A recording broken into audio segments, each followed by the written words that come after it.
Cette histoire nous rappelle également les composantes. On sait que dans l'étiquetage, s'il n'y a pas toujours, vous l'avez dit, Hind Ben Mahdi, il n'y a pas toujours une information pertinente et exacte sur les composantes. On a quand même pas mal évolué sur les quantités de sucre, de sel, les valeurs énergétiques des différents produits. De nombreuses étiquettes sont très bien renseignées sur ce plan-là. Pourtant, la Poste, qui est l'association de protection des consommateurs que vous représentez, Haj Bekouch, a récemment pu identifier des quantités de sucre importantes dans le café et via une analyse. Et pas seulement. Alors, est-ce que bon, c'est une histoire qui a défrayé la chronique. Qu'est-ce qui a été fait par la suite? Excusez-moi. Quelle a été la suite, je veux dire? Pour aborder cette thématique, il faut d'abord parler de l'étiquetage. Effectivement, le producteur est tenu de mettre dans son emballage, dans son étiquetage, tous les contenus qu'il y a dans le produit et les ingrédients. Le problème qui se pose par contre, nous avons par exemple, j'ai un exemple qui ne date pas d'il y a plus d'une semaine. Il y a une marque, dont je éviterai de citer le nom pour le moment. Oui. Il y a une marque, dans son étiquetage. Alors, cette même marque a produit du riz et du pois chiche. D'accord? Donc sur les deux produits, pois chiche et riz, vous allez voir les mêmes valeurs énergétiques. Il y a deux tableaux. Vous allez voir les deux tableaux, ils mettent les mêmes valeurs énergétiques. C'est un peu bizarre. Donc il y a un problème. Effectivement, il y a une loi. Effectivement que le ministère et les autorités font le rôle et essayent du mieux qu'ils peuvent parce qu'il y a tellement de dérapages, tellement de contrevenants, tellement de problèmes sur le terrain qu'il est impossible d'aborder toutes les problématiques et tous les problèmes qu'il y a sur le terrain, du moins en quelques années. Ça nécessitera un peu de temps. Mais le problème est posé. La production algérienne, il y a certains producteurs, pour ne pas viser tout le monde, il y a certains producteurs qui ne respectent pas la loi. Et c'est eux qui vont venir ternir l'image de tous les producteurs algériens. C'est ça le vrai problème en Algérie. Nous, en tant qu'organisation algérienne de la protection du consommateur, et je tiens à le dire sur ce plateau, notre rôle n'est pas d'attaquer le producteur algérien, au contraire. Le consommateur algérien a besoin du producteur algérien et vice-versa. Au contraire, nous valorisons le produit algérien et nous voulons, par contre, qu'il y ait un produit algérien sain, bon pour la santé. Et là, vous m'avez tendu la perche pour parler du taux de sucre qu'il y a dans certains produits et pas seulement, du taux de gras, et des substances, des additifs. Il y a un vrai problème en Algérie. La réglementation doit être revue. D'ailleurs, je pense qu'il y a un texte qui est prévu pour cela.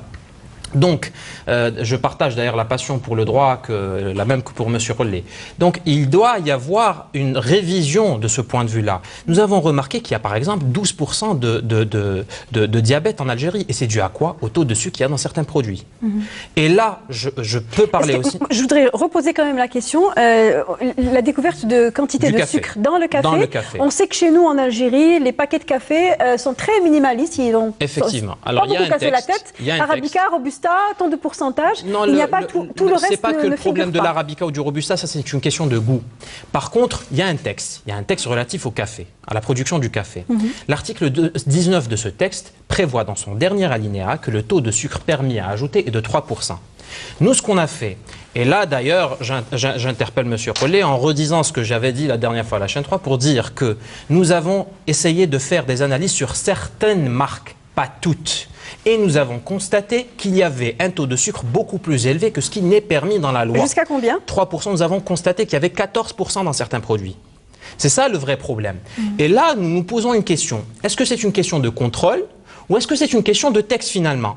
Nous, la solution pour nous à Poste, c'est d'abroger le dernier alinéa de l'article 19 de cette loi, de ce décret, pardon. On va écouter Sami Colli à ce sujet. Pour cette question spécifique, je pense que nous nous sommes expliqués à plusieurs reprises. Tout d'abord, c'est une matière d'enrobage. Ce qui est toléré, oui, ce qui est toléré comme l'amidon, comme le caramel et ainsi de suite. Cette question, maintenant que le dossier a été réouvert, elle sera soumise dans un premier temps à tous les professionnels du café. Les torréfacteurs, quel que soit leur niveau, que ce soit les industriels ou les torréfacteurs traditionnels. Nous travaillons sur cette question aussi avec les chercheurs pour essayer de trouver des solutions palliatives. Le sucre, comme je l'ai dit, et j'assume cette responsabilité, l'alinéa dont parle mon ami de l'association sera revu. Vous voulez dire que le seuil de 3% va être revu à la baisse pour faire en sorte que les gens qui ont atteint 14... Il a déjà été revu à la baisse. Il a été déjà revu à la baisse. On était à 15%. Est-ce que le problème n'est pas beaucoup plus dans le contrôle? Parce que ce n'est pas une question de contrôle. Non, madame, ce n'est pas une question de contrôle. Le contrôle se fait par rapport à ce qui est arrêté sur le texte.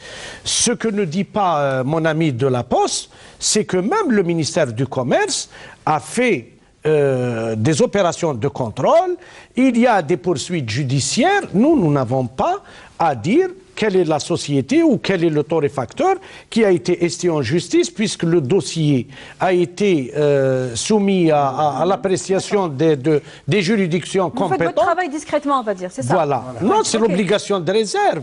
Et c'est aussi le respect des procédures légales et réglementaires. L'association n'a pas divulgué les marques. Bon, certes, si, il y a des marques qui ont... Non, il y a matière à débat. Il y a matière à débat, effectivement. Non, mais ce qu'il faut rappeler, nous, on n'est pas en train de dire que les autorités n'ont pas fait leur travail là-dessus, au contraire. Au contraire, nous valorisons le travail qui a été fait par le ministère. Maintenant, le problème du café. Pourquoi est-ce qu'on veut qu'il y ait l'abrogation de cet article? Parce que nous avons remarqué qu'il y a un dérapage. Celui qui a envie de rajouter du sucre, il n'a qu'à le rajouter dans son verre. C'est tout. Maintenant, le problème du sucre, ça remonte à il y a plusieurs années, à la Deuxième Guerre mondiale, où il y avait un problème de bénéfice, de marge de bénéfice, et c'est pour cette raison qu'on a introduit le sucre dans la production de café. C'est un long débat. Maintenant, l'article 19 dont on parle, qu'est-ce qu'il dispose de quoi? Il dit que le producteur de café, dès lors qu'il enrobe le café avec du sucre, il doit mentionner dans son étiquetage que c'est une obligation, que c'est un café enrobé de sucre et non pas un café. Parce qu'il ne devient plus café pur et dur, c'est un café enrobé de sucre. Or, le premier dérapage qu'il y a, c'est par rapport à cette mention-là. C'est-à-dire que certains producteurs ne mentionnent pas dans leur étiquetage l'enrobage du sucre. Ils disent que c'est du café. Or, ce n'est pas le cas. Et ce n'est pas tous les producteurs, certains producteurs, je le rappelle. Maintenant, le problème qui se pose, ces 3%-là, si la réglementation ou la loi dit qu'il faut ne pas dépasser un seuil de 3% de sucre, et on trouve finalement qu'il y a 14% de sucre, c'est-à-dire qu'il n'y a pas assez de moyens de contrôle, ou du moins, on ne peut pas contrôler tout le marché du café. Est-ce que vous êtes d'accord? C'est pour cette raison qu'il faut abroger cet article. Hind Mariam Ben Mehdi, est-ce que l'on pouvait vérifier, est-ce que l'on pouvait éviter d'arriver à un taux aussi important en sucre? En tout cas pour ce produit-là. Vous savez, quand il y a volonté de fraude, vous pouvez bloquer personne. Ça dépend déjà de la volonté du fabricant. Est-ce que c'est un fabricant qui veut se démarquer, qui veut, par la qualité de son produit, par la qualité intrinsèque, qu'elle soit organoleptique, qu'elle soit sanitaire, qu'elle soit nutritionnelle, ou est-ce que c'est quelqu'un qui veut gagner de l'argent pendant 5 ans et ensuite changer de zone d'activité ou de domaine d'activité? Vous allez le retrouver dans un autre secteur. Le tissu industriel connaît ces activités, on va dire, qui sont très, comment dire, qui saisissent certaines occasions.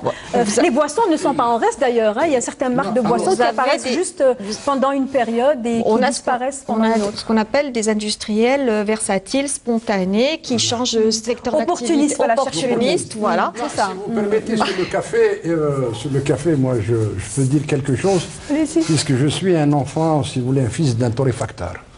Donc j'ai vécu, c'est une boisson aussi. C'est une boisson. Donc j'ai vécu ça effectivement. C'est une préparation aussi. Et au jour d'aujourd'hui, c'est une boisson. Vous savez, en ce qui concerne effectivement, en ce qui concerne le sucre dans le café, dans le système de torréfaction, je sais qu'au jour d'aujourd'hui, il y a 2 écoles. Il y a des producteurs, c'est-à-dire des torréfacteurs qui sont contre carrément et qui sont en train de créer une sorte de rencontre et pour aller voir les autorités concernées par rapport à d'autres. Parce qu'il y a certains qui vous disent non. Parce qu'on utilise le sucre, pourquoi? C'est par rapport au coût de revient. Exactement. C'est pas... Et puis c'est un système qui a été importé, ça n'existait pas auparavant. Aujourd'hui, si la matière première devait fluctuer vers la hausse, et on sait en parallèle que le pouvoir d'achat est en train de s'affaiblir au fur et à mesure qu'on en avance dans le temps, est-ce que justement il n'y a pas ce risque que les producteurs frelatent leurs produits? Non, à un moment donné, vous savez, nous avons vécu dans le domaine du café, comme c'est un produit boursier, on a eu des tendances vertigineuses. Et à un moment donné, l'État algérien a intervenu en disant il y avait un taux, si vous vous rappelez, de pois chiches qui était permis. Exactement. Donc l'État intervient pour essayer de réguler. Mais on n'a pas le droit de soi d'ajouter tel ou tel ingrédient sans qu'il y ait quand même à ce que les spécialistes, comme vient de dire, il faudrait au jour d'aujourd'hui, il faudrait qu'on soit conscient et qu'on fasse appel à des spécialistes, à des gens qui sont du domaine pour nous dire